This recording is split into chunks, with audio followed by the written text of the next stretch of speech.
duda, algún comentario. Sí, y Aurora creo que levantó la mano. Si quieres, yo voy Aurora. moderando un poco. Adelante, Aurora, Sí, por pero favor. yo puedo darle la palabra, Aurora. Sí, buenos días. ¿Me Ok, escuchan? Aurora. Ajá. ¿Me escuchan? Sí, claro Ok, que sí. bueno, buenas Sí, tardes. te escucho, Lili. Buenas tardes a todos. Bueno, excelente viaje a través de la evolución histórica del bienestar y la política social, de verdad. Eh, yo quiero, se me presentan varias inquietudes, ¿no? Retomando un poco lo que dijo la profesora de que los países con pocas libertades políticas también trae consecuencias más pobreza, trae como consecuencia más pobreza, ¿no? En estos regímenes hay como un sometimiento, un control social o dominación en algún momento, no se pudo históricamente haber evidenciado esto, ¿no? Entonces, un poco con este ordenamiento histórico de la pobreza, lo pobre, y cómo en un principio era una reivindicación y luego fue evolucionando hasta ser parte estructural de una política de Estado hacia el bienestar. Eh, cómo actualmente eh, se ha decantado y cómo estas acciones ponen un esfuerzo creo que por conveniencia de lo político a someter con la pobreza y su instauración en algunos lugares, en algunos países, como una herramienta de sometimiento. Creo que hay un sacrificio del desarrollo en algunas latitudes cuando la pobreza es un instrumento, ¿no? Más que un objetivo a superar. Eh, yo creo que hoy en día estamos tratando de siempre en países como, bueno, no quiero adelantarme, como dice el profesor Xavier, pero en países como el nuestro, porque es nuestro contexto y Latinoamérica, la política social sigue siendo una lucha por una reivindicación. Creo que las herramientas de dominación, de control, dentro de la estructura del poder político tiene una preponderancia el control de la pobreza. Creo que es una visión muy personal. Siento que la instauración o la permanencia de lo pobre dentro de nuestras sociedades ha sido una herramienta fundamental para lo político. Muchas gracias. ¿Quién más quisiera intervenir? Vamos a ver. ¿Nadie más? Parece que no. Ah, bueno, Jennifer. Buenos días, saludos a todos. En el texto que nos recomendó el profesor Aponte, de Martínez Espinosa, hay toda una exposición de los distintos modelos de políticas sociales. Ahí hace un recorrido por varios autores, Gosta, Titmus y varios que también la profesora mencionó. Él cierra, al menos hasta ese fragmento de la recomendación de lectura, introduciendo la discusión sobre la idea de que el estado de bienestar está en una crisis terminal. Es decir, si efectivamente está en una crisis terminal o no. Entonces, yo quisiera pedir a la profesora o a los profesores que hagan algunos comentarios sobre esto, hasta qué punto es cierto, si efectivamente la globalización ha influenciado esta posible crisis terminal del estado de bienestar o no. También me llamó mucho la atención lo que la profesora comentó en cuanto al estudio que hizo el profesor Carlos Aponte y otro autor que mencionó, donde se pudo identificar que no hubo desinversión en lo social, si entendí bien. Es decir, que la crisis del estado de bienestar en gran medida parece que estuvo en el plano académico y político, más no en la práctica, ¿no? Entonces, bueno, también quería pedirles unos comentarios al respecto. Muchas gracias. Discúlpenme, pude reincorporarme. Y fíjense, un detallito, la semana que viene vamos a centrarnos en la discusión sobre estado de bienestar. Está bien bueno plantear estas aproximaciones, y además Thais no va a estar con nosotros, entonces es bien bueno que Thais les dé sus opiniones, pero es para ubicar que vamos a estar, digamos, muy centrados en lo del estado de bienestar en la próxima ocasión, pues, ¿no? Entonces, también para aprovechar que está Thais para revisar un poco los otros asuntos que ella ha abordado. Bueno, discúlpenme, se me cayó la señal. Anaís, si quieres, intervé, mi amor.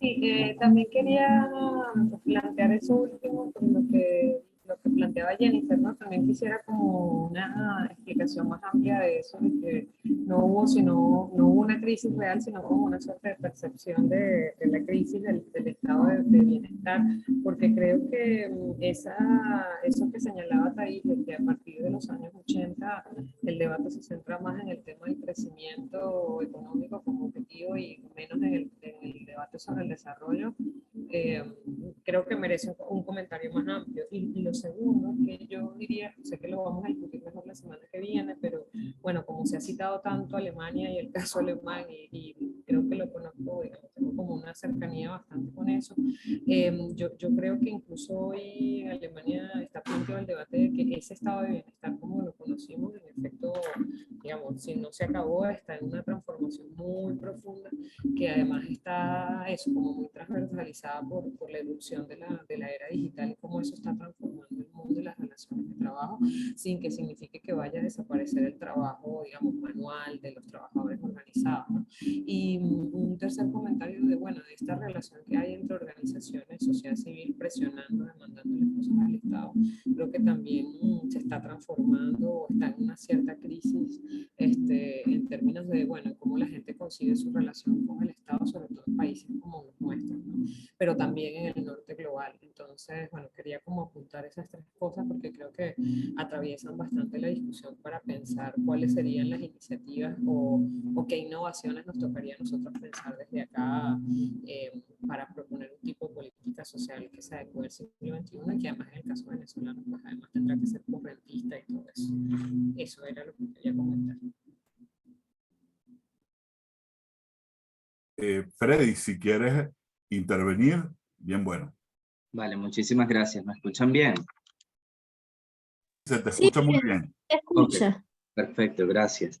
Bueno, yo solo quería hacer un comentario que, bueno, viendo el recuento histórico que la profesora nos ha hecho bastante detallado, como resumido en 60 minutos, 10 siglos, veo que justamente después de las guerras y de, bueno, lo que sucede después de la primera mitad del siglo XX, precisamente se empieza a consolidar, ¿no?, el estado de bienestar con la Declaración Universal de los Derechos Humanos y como este movimiento que avanza un poco más hacia los derechos. Pero es entonces en un momento de crisis donde se fortalece un poco más esta idea y posteriormente, en los años 80 y 90, con la crisis económica, se revierte entonces el efecto y más bien se empieza a cuestionar el estado de bienestar y bueno, empiezan a tomar mayor fuerza algunas teorías que lo contraponen. Entonces, veo que no es tan cíclico, ¿no? Sino que lo que en un momento puede impulsar el estado de bienestar puede ser al mismo tiempo lo que lo cuestiona en una crisis posterior y además que depende muchísimo del crecimiento económico. Al final del día, todas estas políticas se sustentan en presupuesto y para poder mantenerse va a ir muy de la mano de la economía que se tenga en ese momento. Entonces creo que eso es lo que hace que hoy día estemos en este debate constante para, bueno, redefinirlo y reajustarlo a nuestra dinámica actual. Thais, ¿quieres responder o le damos la palabra a María? Vamos a dar la palabra a María. Ok. María, por favor. Sí, buenos días. Profesora Thais, me encantó su línea de tiempo y me gustó mucho como aterrizar, ¿no? Con dos ejemplos bien sencillos que usted dio, el cómo nace esa solidaridad cuando habló un poco del tema del Robin Hood en países escandinavos el tema del padrino. O sea, eso me aterriza a mí bastante en ese origen, ¿no? Me gustaría, si es posible, que aclarara un poco, profe, usted referenció que en 1942 se empezó a hablar de la seguridad social y habló de un tema de una base no fiscal, sí contributiva. Si pudiese un poco explicar mejor esto para que me quede claro. Y por último, en algún momento nombró a las ONG, ¿no? Y eso me parece súper interesante, porque en el semestre anterior, precisamente haciendo análisis de políticas, yo presentaba el tema de la migración y pues manifestaba que acá en Perú ese sentido de protección y de inclusión para los migrantes lo están cubriendo más de 60 ONGs a nivel nacional, en función de que la respuesta del Estado peruano a este fenómeno que fue inesperado, la cantidad de personas que están acá, pues no se dieron basto para cumplir y para hacer dar esa protección a las personas. Entonces, pues quien ha tomado la batuta y la iniciativa para cubrir todo esto han sido las ONG, ¿no? Y yo formo parte de 2 de estas organizaciones que trabajan por esta situación. Esos eran mis comentarios, profe. Gracias. Ahí, no sé si quieres intervenir o le damos la Sí. palabra a Aurora. Aurora, esta es una segunda intervención tuya. Sí, profe, es que quería, Ajá. también tengo una duda con respecto a lo que dice María. Ajá. Yo no sé si eso es una práctica actual, pero tenía entendido que hay países como, no sé si Canadá, Australia, donde el Estado, que es lo público, cede a las ONG, creo que en Australia, no sé si son las ONG relacionadas con iglesia, etcétera, incorpora a la administración de todo lo que tiene que ver con lo público, ¿no? El sistema de salud, etcétera. Entonces quería un poco afianzar un poco el conocimiento sobre ese respecto, porque de verdad que las acciones de la ONG dentro de lo público cada vez es mayor y hay regímenes que, sin embargo, tienen todo eso dentro de su estructura de administración estatal. Gracias. Ok. Bueno, bueno, está María también, que no sé si quiere o no. Bueno, No, ya, profe, ya que hice tienes mi la comentario. manito. Sí, Tienes la Ay, manito. perdón, ya la bajo.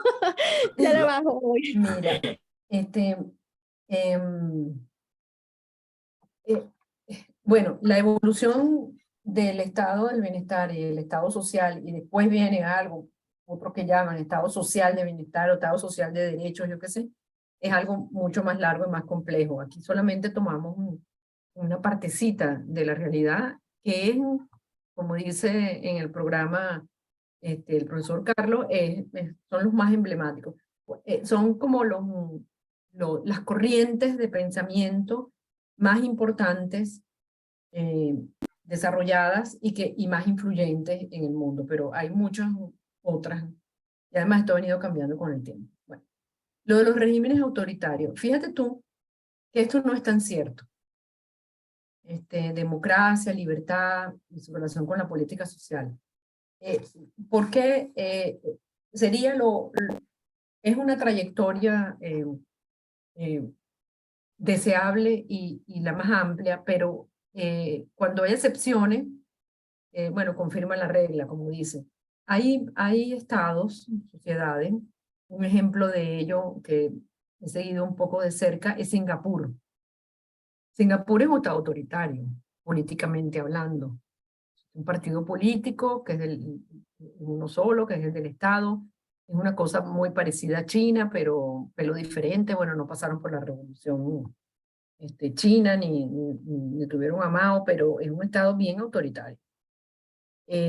Donde los servicios públicos y todo lo que se puede relacionar con la política social es súper amplia, súper eficiente, súper efectiva, tienen uno de los sistemas educativos más avanzados del mundo, etcétera, etcétera. Las libertades están un pelo restringidas, las libertades políticas están bastante restringidas o no hay libertad política. Y no se puede hacer partido político. E inclusive tienen unas leyes y unas intervenciones, yo no sé cómo se puede llamar eso, para que se cumplan las leyes. Les voy a dar un ejemplo que no tiene que ver con una política social directamente como política, que es comer chicle. En Singapur está prohibido comer chicle. Véanlo, búsquenlo en internet, no me creen. Cuando usted llega al aeropuerto de Singapur, antes de bajarse del avión, le dan una charla donde está prohibido porque no se vende chicle. Los chicles lo traen los turistas o los que vienen de fuera. Comer chicle. O sea, usted le hacen un examen médico cuando entra a Singapur. Porque si lo consiguen comiendo chicle, dependiendo del estado de su salud, esto no es un chiste, esto no es comiquita, esto no es una serie de Netflix. Esto es real. Le hacen una evaluación rápida cuando entra al aeropuerto, porque dependiendo de su estado de salud, si lo encuentran comiendo chicle, entre otras restricciones, recibirá N número de latigazos. Por ejemplo, yo pienso que si como chicle me le darán 2 nada más, digo yo. Pero a otros que veo por ahí en la foto le darán como 60 latigazos. A Carlos Aponte va a recibir sus latigazos. Eso se lo Ay, digo. profe, yo sería feliz en Singapur. Bueno, no Por el digas chicle. eso. No digas eso Por el tampoco. chicle, por el Pero, chicle. bueno, es que como te digo lo del chicle, puedo estar aquí toda una hora refiriéndome a otros aspectos. Lo que pasa es que lo del chicle a mí me impresionó sobremanera. Mi vecina de Puerta está viajando a Singapur, ahorita, por X razones. Y entonces yo le dije que por favor me recabara, que observara, la mi tía socióloga, pues, que recabara, observara otras cosas, porque yo en realidad me interesa mucho Singapur, porque tengo como una idea fija de que Venezuela podría en un futuro no tan cercano, quizás no lo viva yo, ser como Singapur, porque tiene materia prima que posibilita que podríamos llegar a ser Singapur en cuanto a los servicios sociales, el sistema de salud y la recreación y la seguridad y bla, bla, bla. No en cuanto al sistema político. Aquí cierro y no voy a seguir discutiendo sobre esto porque de esto no se trata la exposición. Ok. Entonces, la otra pregunta, los avances en los diferentes países. Por supuesto, los países tienen avances en lo que se tiene que ver con política social y los avances no son homogéneos. Como vimos, en Alemania los avances son mucho más y todavía siguen siéndolo así en términos de la seguridad social. Son grandísimos los avances. Bueno, otros países tienen avances más en la seguridad, en lo que tiene que ver con el sector salud, y otros, que es la mayoría de los países, hasta los Estados Unidos y Japón, según refiere el INDEP, han tenido avances en la educación, pero enormes avances en lo que tiene que ver con la educación, más que en los otros sectores. Ustedes han podido ver los avances en Estados Unidos cuando Estados Unidos avanzó considerablemente cuando los 8 años de Obama, las dos presidencias de Obama, cuando en el Medicare, que es un seguro espantosamente chiquitico y malo, incluye muchos sectores de la población, él trató y lo hizo de lo que se llamó el Obamacare, aumentarlo, agrandarlo. Y ahorita el Obamacare, bueno, es un seguro social público con una pequeña contribución privada de los contribuyentes, de los que están interesados en ese seguro, pagan un poquito y tienen una atención primaria y también más allá de la primaria un poquito más de lo que había antes, pero no es una cosa que es lo que se desea. Ahí es el seguro privado que priva. Entonces, eso también tiene que ver con cómo se complejiza la sociedad, cómo la sociedad entiende los problemas, cómo la sociedad demanda, cómo la sociedad solicita a lo público que sean resueltas Entonces, ahí viene la parte de la ONG. ONG, bueno, si uno dice que la iglesia, la caridad era una ONG, bueno, ok, pero no era así. Ya, las organizaciones de la sociedad civil y una deficiencia de un Estado hace que haya una corresponsabilidad y bueno, y se ayuden mutuamente. Eso es lo que ha estado pasando, ¿no? En algunos países, en otros eso está prohibido. Y si van a Nicaragua, bueno, vale, ya saben todo lo que está sucediendo con Nicaragua. No sé si con El Salvador vaya a pasar así, pero no lo sé. Entonces, Esto es algo que si se complejiza la sociedad, bueno, por supuesto, se va complejizando el ejercicio o los sectores que pueden brindar actividades que tengan que ver con una política social, con la cuestión social, con la alimentación. Eso es el devenir de las sociedades. Ahora bien, bueno, fíjense, solamente no quiero ahondar en esto porque como dijo Carlos varias veces, yo entendí las directas de Carlos, no, estado de bienestar social, estado de bienestar social de derecho, todo esto lo van a estudiar después. Por eso tiene que ver con algunas definiciones que hacen algunos autores que en cada definición tienen aspectos o elementos a considerar como principales, otros no los tienen como principales. Pero quiero leerles un poquitico nada más del libro de Linder, que dice: a pesar de los frecuentes informes sobre la crisis o abandono, estas dos palabras están entre comillas, o abandono del estado del bienestar, lo que realmente se observa después de 1980 es un ascenso, fíjense ustedes la traducción, es un ascenso más lento, no una disminución. Es decir, que el aumento del gasto no se produjo, el comportamiento del aumento del gasto no se produjo de la misma manera antes de 1980 que de 1980 en adelante, sino que el aumento fue más lento, más no una disminución en las proporciones del PIB que los contribuyentes del estado del bienestar aportan a esos programas. Eso lo dice. Él, en su libro, que les digo que es una cosa fascinante. Ese libro no te lo di, Xavier, me lo quedé, pero te lo puedo dar. Luego hay otra conclusión, entonces cuando él va a las conclusiones del libro, la primera conclusión del libro que tiene que ver con algunas de las intervenciones, es que dice que antes del siglo XX había muy poco gasto social de cualquier clase, principalmente porque la voz política estaba muy restringida. Es decir, que él corrobora a través de este estudio que a medida que el sistema político de la democracia, la socialdemocracia, la democracia cristiana, todos estos sistemas que van hacia la ampliación de las libertades se va dando, va entonces impactando, tiene efectos positivos sobre la política social. Él trabaja aquí solamente lo social. Yo no sé qué pasó, no, me imagino que en todos los derechos, en todos los sectores, hay algún movimiento parecido, pero él trabaja, en este caso, es todo el gasto social, el gasto público, ¿okay? Y lo va trabajando por países donde incluye los países escandinavos, todos los países escandinavos, incluye Japón e incluye los Estados Unidos, desde que se comienza a tener registro. Entonces, es importante la acotación que él hace cuando se instaura el derecho al voto y el gasto o la inversión en política social como porcentaje del PIB. Es importante. Es importante porque, bueno, dice cosas que son asociaciones bastante fuertes.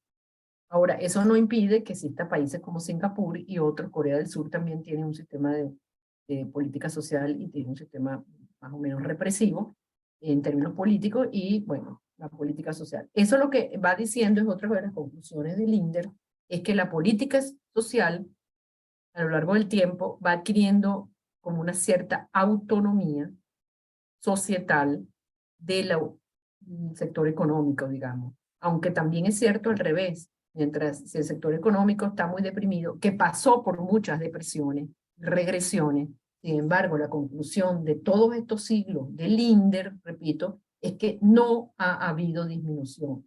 Y esa misma hipótesis o sugerencia demostrada de manera convincente fue lo mismo que encontró Carlos Aponte en América Latina. Es decir, que esto por ahí va la cosa. Entonces, él aclara en una cita a pie de página y dice que él revisó 15 libros académicos que cubrieron ampliamente algo que no había pasado. Es decir, el abandono, la reducción del gasto social, y menciona los 15 libros académicos. Y aquí en América Latina, si uno se puede hacer una investigación bien interesante, uno puede recabar información de libros académicos, estudios académicos que querían demostrar de una manera bastante dudosa que el Estado en América Latina se había retirado de lo social y bla, bla, bla.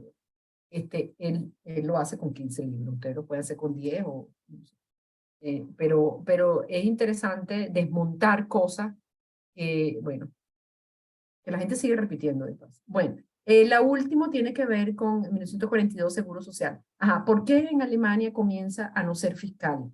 Yo no sé si hoy Alemania tiene ya un mix en el financiamiento de lo social, no lo sé. Lo que quería decir en ese momento era que no salía dinero del asegurado, o sea, es decir, del trabajador. Yo como trabajadora no contribuía en nada, ningún porcentaje de mi salario iba al seguro social, sino que el seguro social se financiaba solamente de manera fiscal, con los impuestos de los que pagaban su impuesto sobre la renta, pues, los impuestos. Claro, eso tiene que ver con un periodo, terminando la guerra, un periodo productivo más o menos decente. Y les digo algo más, en la época de Hitler, el nacionalsocialismo, Hitler no desmejoró, para que ustedes vean, todo lo que tiene que ver con la seguridad social, las pensiones, las jubilaciones. Por supuesto, sacando a los millones de judíos, y no solamente judíos, sino polacos, todo lo que llama Hannah Arendt, los apátridas, que llamaba Hannah Arendt, haciendo referencia al término que utilizaba Hitler, en el libro El totalitarismo, no sé cuál es el subtítulo, bueno, ella reconoce que no hubo disminución ni desmejoramiento del bienestar de la población que se incluyó, o que el nacionalsocialismo incluyó el seguro social, habiendo sacado millones y millones, porque fueron millones que sacó de la seguridad social, y no les pagó ni sus jubilaciones ni nada de lo que tenían que pagar. Uno puede decir, bueno, había plata ahí para pagar a los otros y para mantener la guerra hasta 1945, y a mantenerlo, etc. Entonces, pero esto es bien importante. Hay una idea errada, creo yo, que es que el nacionalsocialismo desmanteló todo. No, no es cierto. No es cierto. Ahora, desconozco, he buscado, he visto ahora con los traductores, porque bueno, me interesa por curiosidad, no por más nada. China. Me interesa China porque yo he leído cuestiones de Chile que son francamente primitivas en el término exacto de la palabra. Pero no he leído trabajos científicos, académicos, universitarios, qué sé yo, que hablen sobre la política social desde, bueno, no quiero las dinastías, no voy a hacer ningún estudio sobre siglos y siglos de un país que lleva, bueno, pero es interesante tratar de averiguar ahora, y sobre todo con el traductor, uno puede más o menos entender lo que está leyendo en chino, ¿no? Sí he preguntado en Japón en Japón más o menos como los países europeos, hay una contribución fiscal y contributiva, es decir, que de tu sueldo hay un porcentaje que va a todo lo que tiene que ver con la seguridad social, no solamente la seguridad social comprende trabajo, salud, recreación, es mucho más amplia de lo que se entiende la seguridad social en Venezuela y en otros países. Y hay una contribución fiscal, es decir, que los regímenes que están financiados fiscalmente y contributivamente tienen, por decirlo de alguna forma, más dinero para ese fondo solidario para los que no tienen cómo contribuir o no tienen trabajo o no les dan. Entonces, esto es importante. En la mayoría de estos países, la vivienda no está incluida en lo que tiene que ver con la política social. Eso desde sus orígenes, nadie la sacó. Nunca hubo ningún país, según Linder, que sacara la vivienda, sino que desde sus orígenes la vivienda no estaba incluida. Y otros países la han incluido. Inglaterra la incluye. Creo que Estados Unidos incluye unas ayudas a la vivienda a los que no tienen. Varios países la han incluido. Nadie la ha sacado. Eso es importante. Bueno, creo que ya. Muchísimas gracias, hasta ahí. Mira, Xavier, te voy a dar la palabra, pero te agradecería si puedes hacer una precisión sobre una duda que planteó Aurora con respecto a lo público referido a la política social y a la participación de organizaciones. Eso lo vamos a seguir viendo en próximas clases, pero me parece que es un punto que vale la pena que abordes, si te parece. Mira, ya va, Xavier, dame un momentico. Para la que está en Perú, María es la que está viviendo en Perú. Sí, María. Ah, María, fíjate, hay un libro que tengo también que no lo he dado a Xavier, ¿cierto? Fue parte de lo que me quedé, que es de un autor peruano que es muy bueno, que se llama Justicia Social, es el título, y después tiene un subtítulo Política Social. Él también tiene su manera de ver, de analizar los orígenes de la política social, y la segunda parte del libro tiene que ver con todo el origen, todo el devenir de la política social en Perú, ¿ok? Te lo recomiendo ampliamente. ¿Me repite, por favor, el autor, profe? El autor no lo he dicho, se llama Héctor Bejar, acento en la E. Héctor Bejar con B grande. Ok. Justicia Social, Política Social, y es de las ediciones, bueno, no sé, ACHEB, qué sé yo, puras letras. Es bien Listo, interesante. profe. Lo busco. Listo, Gracias. listo. Gracias, Javier. No, por favor, no pasa nada. Miren, bueno, para comentar un poco, digamos, algunas cositas de lo que escuché de las intervenciones, bueno, efectivamente tenía pensado hacer un pequeño abordaje sobre el tema de lo público. Creo que, digamos, esto también tiene que ver un poco con la concepción de lo que, hasta dónde llega el Estado, ¿no? Entonces, sí, es una visión muy amplia. Recuerdo la semana pasada la profesora nos decía, bueno, hay una visión muy genérica del concepto de sociedad civil, que es todo lo que no es Estado. Entonces, partiendo de ese principio, digamos, no queda como muy claro cuál es el rol de lo que podemos armar en el concepto de sociedad civil, en términos de la posibilidad que tienen ellos digamos, de anticipar problemas, de generar incidencia pública, de participar en la agenda pública y de la generación de políticas, ¿no? En todo caso, lo que quería comentar es que, claro, lo que pasa es que hay muchos desniveles en nuestra región, o inclusive a nivel internacional, esto ya es algo prácticamente dado, ¿no?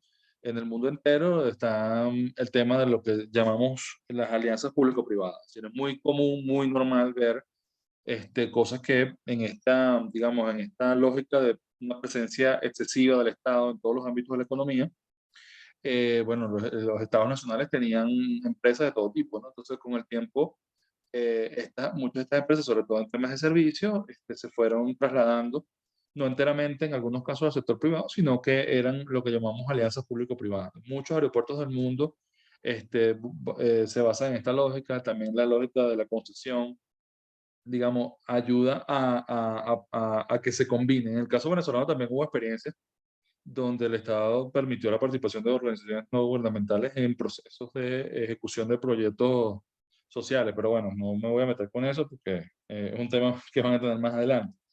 Pero en todo caso, lo que quiero decirles es que es una condición muy presente en la actualidad que las organizaciones de la sociedad civil participen activamente, no solamente en procesos de incidencia pública, es decir, en colocar los temas para que se discutan, investigar los temas que tienen que ver también con el tema, con la investigación, la divulgación, etcétera, sino también en la ejecución de programas concretos de atención y de ayuda, ¿no?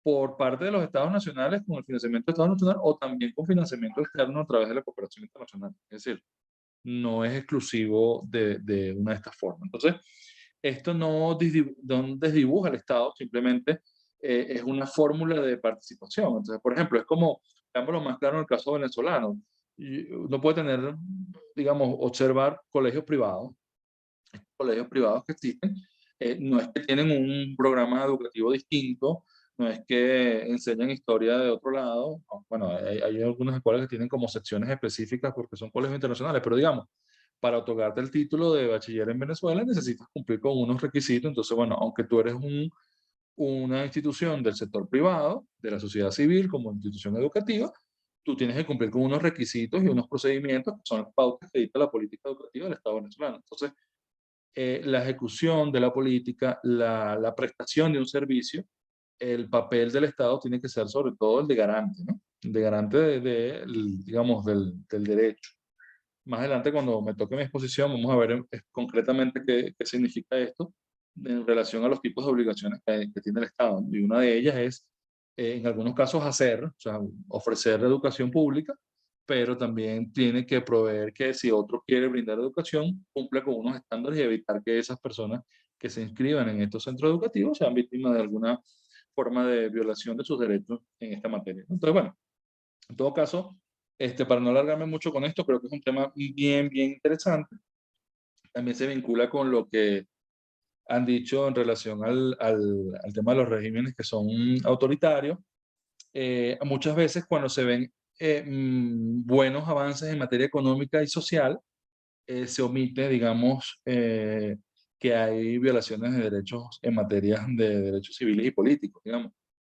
En, digamos, restricciones de libertades en términos de decisión, de asociación, de opinión, etcétera, y todo esto se oculta digamos, bajo el manto de éxitos económicos, de los llamados milagros económicos en algunos casos. Entonces, ciertamente hay que mirar como que el compás completo, abrirlo, y mirar más allá de lo evidente del éxito económico. Muchas de estas regiones, lo que llamaban los tigres asiáticos, las regiones del sudeste asiático, en su mayoría estuvieron vinculados a procesos de bastante, digamos, limitación de sus libertades, por no llamarlo de otra forma, pero en muchos casos son regímenes dictatoriales sin lugar a duda, por la forma como estuvieron organizadas sus estructuras políticas. Sin embargo, también tienen una dinámica cultural y política diferente a la nuestra. Entonces también a veces no es tan fácil hacer comparaciones, por eso la profesora también era muy cautelosa a la hora digamos, de emitir cualquier juicio, porque efectivamente hay diferencias que son importantes considerar. Por ello, creo yo que hay un tema digamos, un texto que, digamos, ya se ha convertido en un clásico, que es bastante reciente. Se llama, bueno, ¿por qué fracasan los países?, de Acemoglu y Robinson, donde se evidencia cómo, digamos, esa es la vertiente institucional, ¿no? La vertiente institucional que explica que las diferencias en términos de fortalezas institucionales, o la inexistencia de estas fórmulas institucionales pueden generar cambios y devenires, derroteros distintos en función de, a lo mejor, vivir las mismas circunstancias. Eso es bien interesante, aunque por supuesto es una hipótesis bastante cuestionada, porque nos recuerda mucho a Montesquieu, si no me equivoco, y algunos autores que relacionaban también casi que el calor y el trópico con la necesidad de que no hayan libertades o del ser pobre, ¿no? Entonces, de alguna manera, es evitar esas, digamos, comparaciones a la ligera, pero simplemente él hace distinciones importantes, o sea, estos autores hacen distinciones importantes, y un ejemplo que causa mucho, de hecho se está utilizando mucho en algunos cursos sobre desarrollo, es el tema de, digamos, las ciudades de nogales. Hay dos nogales, una Nogales en Arizona y otra en Sonora, en México. Están prácticamente cerca, los separa el río. Y lo interesante es, bueno, ver cómo son geográficamente muy cercanas, se llaman igual, culturalmente tienen mucho parecido, son básicamente la misma composición en términos poblacionales. Sin embargo, digamos, las diferencias entre una y otra son abismales en términos de acceso y oportunidades. En una, el Estado se ve como un agente que está al servicio del ciudadano, en el sentido de que, por lo menos, a pesar de que existen problemas, que no es que no existan, existe como una presencia como más clara y evidente, mientras que en el lado de la frontera mexicana, pues se ve una diferencia muy importante. Entonces, claro, hacer comparaciones a veces es odioso. No siempre hay como los elementos tan claros para esto, y por eso el tema de la distinción. Entonces, cómo se organizan las sociedades en términos, digamos, y volviendo al tema de los agentes de la sociedad civil, uno observa diferencias importantes. O sea, no es lo mismo, incluso porque están muy cercanos. Por ejemplo, muchos países de la región andina en comparación a Venezuela. O sea, el impacto de la Venezuela petrolera, del Estado proveedor, del Estado que, digamos, que que no es que los ciudadanos mantienen al Estado, sino que el Estado mantenía a los ciudadanos en un sentido relativo, tuvo un impacto importante en la forma como concebimos la sociedad civil. ¿Entienden? Y en otros países donde de alguna manera la sociedad civil es importante, pero también se organiza y muchas veces resuelve sus propias inquietudes y problemas, no es que en el caso venezolano no exista, pero hasta cierto punto nuestras organizaciones, digamos, su trayectoria histórica fue mucho más débil en ese sentido por la presencia, digamos, tan fuerte del Estado en términos de sus posibilidades y recursos. Trabajos como lo de Rosa Amalia, que trabaja en el IESA, me acuerdo el apellido de ella. Bueno, y ni hablar de los trabajos del propio profesor Luis Gómez Calcaño, que también trabaja en el tema de las organizaciones de sociedad civil. Vemos allí, digamos, diferencias importantes. Hoy, por ejemplo, en el caso venezolano hay una transformación importante, y con esto cierro, de las organizaciones sobre todo de desarrollo social, digamos, una CESAP, un dividendo voluntario para la comunidad. Estas organizaciones que tradicionalmente lo que hacían era acompañamiento de la comunidad, fortalecimiento digamos, de la dinámica a lo interno de la comunidad, hoy día están trabajando con proyectos de asistencia humanitaria, recibiendo financiamiento de organizaciones internacionales. Entonces hay un vuelco total, pero ¿qué es lo que están tratando de hacer ellos? Ubicar aquellas brechas en las cuales el Estado no está dando respuestas suficientes y de alguna manera la cooperación internacional está contribuyendo. Y allí es donde participan estos otros actores que dentro de lo público tienen una participación, tienen una capacidad logística para implementar proyectos, ¿no? Pero bueno, ciertamente esto se va un poquito digamos, del eje concreto de la discusión, pero simplemente lo que trato de traer a colación acá es que las diferencias entre un país y otro pueden darnos también la explicación de la robustez o debilidad institucional que pueden tener estos actores de la sociedad civil y su capacidad de tener incidencia sobre las decisiones que se toman en el ámbito de lo público. Muchas gracias. Disculpen lo extenso. Muchas gracias, Javier. Bueno, mire, yo voy a limitarme a remitir parte de las discusiones que ustedes han abierto con algunas de sus intervenciones para la siguiente sesión, y les voy a pedir no tengo la cámara puesta. Y les voy a pedir que por favor intenten revisar las 30 primeras páginas del texto que está recomendado para esa sesión, que es un trabajo que yo hice y que trabaja el estado de bienestar y las tipologías sobre el estado de bienestar, un asunto abierto a una amplísima discusión con muy diversas formas de abordarlo, pero que es muy bueno si pueden revisarlo previamente, porque parte de las dudas que se puedan plantear puede ser que estén aclaradas las fundamentaciones de algunos argumentos, ¿no? Entonces, me parece que sería muy positivo para la dinámica de la discusión de la próxima semana, que por favor intenten revisar, a excepción de la parte que tiene que ver con América Latina, que la vamos a ver más adelante, las 30 primeras páginas más o menos sobre el debate sobre el estado de bienestar que se plantea en el trabajo que ahí está previsto, pues, ¿no? Para la próxima semana. Entonces, bueno, fíjense, con esto creo que podemos cerrar. Yo les voy a pedir que se queden un momentico para que concluyamos un poco los asuntos administrativos de las exposiciones que les van a corresponder. Pero primero, por supuesto, quiero agradecerle inmensamente a mi hermana del alma, Thais Maingón, quien, oye, nos acompañó y nos brindó esas tremendas exposiciones y este apoyo que además lo hizo buscando tiempo de compromisos familiares que tiene los sábados en la mañana, y se lo agradezco muchísimo por ese nuevo gesto de fraternidad que ha tenido conmigo y por la amabilidad que ha tenido en general con todos nosotros, pues, ¿no?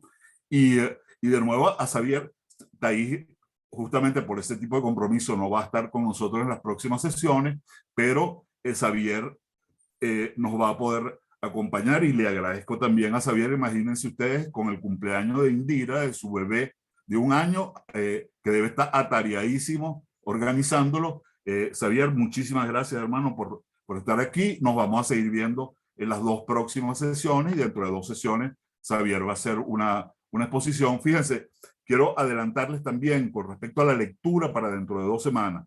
Porfa, entonces, les enfatizo, intenten leer el texto sobre estado de bienestar que está previsto para la semana que viene, que es de mi autoría. Entonces, intenten leerse eso. Y dentro de 2 semanas se me ocurrió incluir un texto que no es para que se lo lean con demasiado detenimiento, sino para que exploren un poco la lógica del enfoque de derechos aplicado a un tema social, en particular el tema nutricional, y que Xavier nos va a abordar desde un punto de vista más conceptual. Entonces, ver ese esquema en acción en el texto, sobre todo como revisar la estructura de ese texto, que es Con la comida no se juega, que produjo recientemente Provea, es una interesante forma de abordar al asunto del enfoque de derechos y también complementariamente del enfoque de desarrollo humano. Bueno, entonces, oye, muchísimas gracias, mi Thaís. Muchas gracias de nuevo, Xavier, y entonces nos quedamos un momentico para conversar. Si ellos quieren retirarse, bueno. Sí. Ok, chao pues, y Chévere. bueno, gracias. Gracias, cuídense mucho. Gracias, Chao. profe. Chao, nos vemos. Un Chao. besote. Gracias. Bueno, amigos, entonces fíjense, rapidito, por lo que conversamos inicialmente, en general no hay mayores objeciones con lo que ustedes fueron seleccionando como texto para su exposición de la unidad 2. No hay mayor objeción, digamos. ¿No hay? No, profe. Ok. No, No, profe. No, profe. Ok, perfecto.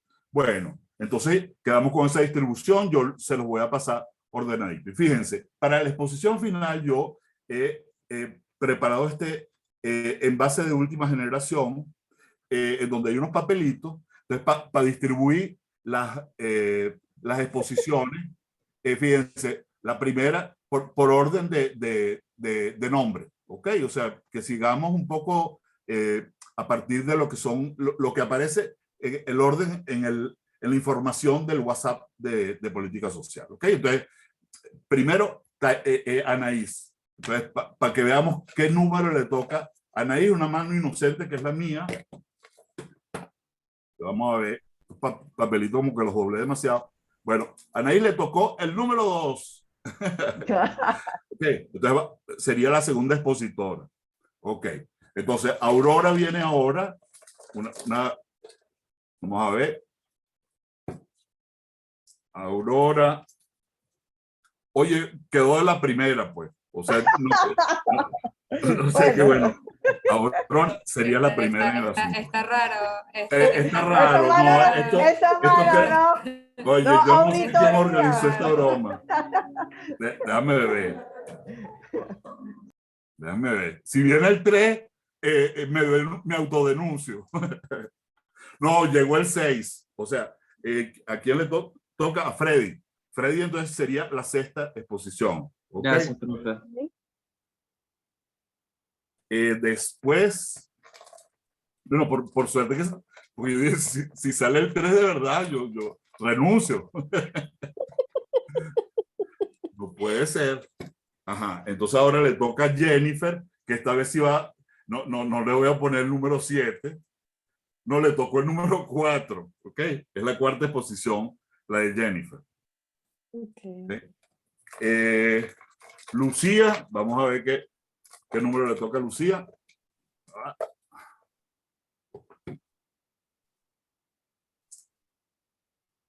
Está de quinta, Lucía. Okay, es la quinta exposición.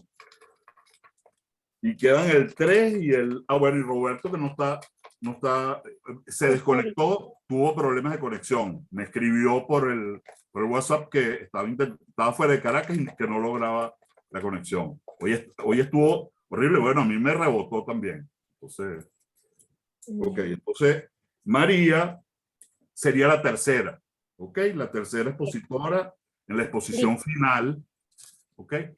Y Roberto le queda, bueno, el número 7. O sea, Roberto cerraría en las exposiciones finales, ¿ok? Y ya el orden de las exposiciones para la unidad 2 está dado un poco por el número que tiene cada exposición, ¿no? La primera exposición va a ser la de Roberto, que casualmente ahí va a ser el primero, que va a ser el último expositor en la exposición final, ¿ok? Y de segundo vendría Jennifer, que va a exponer lo que nadie quiso, que es la discusión sobre el neoliberalismo, ¿ok? Que está muy vinculado con esto que estamos. Es verdad que el estado de bienestar está en crisis, está destrozando, está cayendo universalmente. Eso se viene discutiendo desde los años 70 y resulta ser que ha tenido muchos vaivenes y que por lo menos desde la perspectiva del gasto pareciera que la cosa no sea como se ha dicho. Pero sobre eso vamos a entrar, digamos, con calma en la próxima clase, ¿ok? Y siempre recordando que estamos intentando hacer un abordaje general para ir aterrizando después hacia América Latina y hacia Venezuela, ¿ok? Entonces, bueno, muchísimas gracias, amigos, ¿verdad? Chévere, disculpen, hoy nos retrasamos un poquito, pero menos que la semana pasada. ¿Ok? Entonces, un abrazote. Nos vemos el próximo. Gracias, profe. Feliz fin de semana. Gracias, profesor. Igual, Feliz fin. que Hasta la luego, pasen bien. profe. Chao. Igual. Chao. Chao, Anaí.